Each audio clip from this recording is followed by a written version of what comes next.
This will be an installation of Mobaxterm.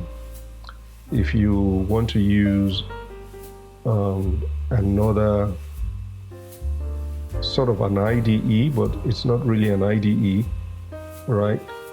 Go on Google, type Mobaxterm in your browser, and let's download it. It's also a very good terminal for Windows users. So you click on Mobaxterm and show you're in the right link, using the right link. And then let's take the home edition, the free one. Click on download. And let's use the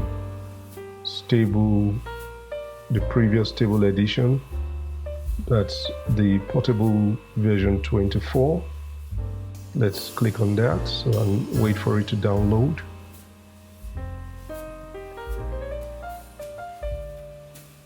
So Mobaxterm is like the new application that you can use to log into your remote server.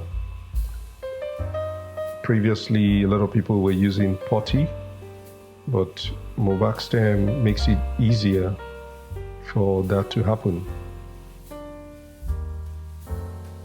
So we're going to look at each and every one of these applications we're installing to ensure you understand why we are installing them, and what use they are for.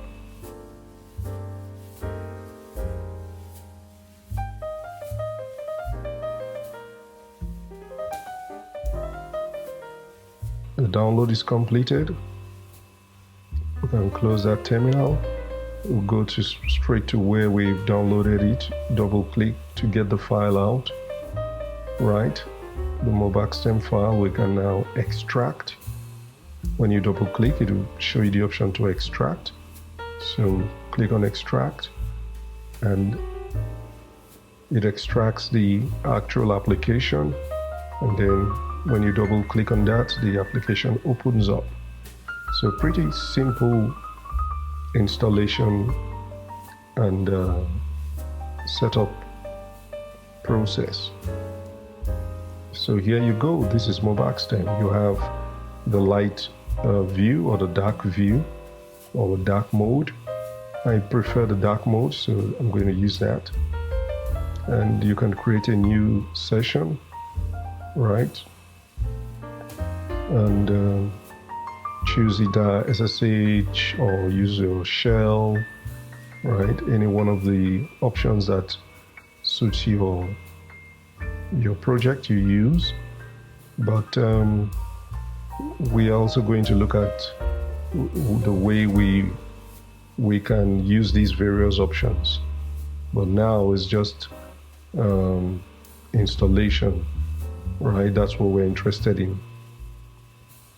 Okay, so we'll close that, and we'll just allow this option. So we are in the Mobaxterm terminal, and this is just another option to VS Code, to Git Bash, to your PowerShell in your Windows environment. Thank you for watching. See you in the next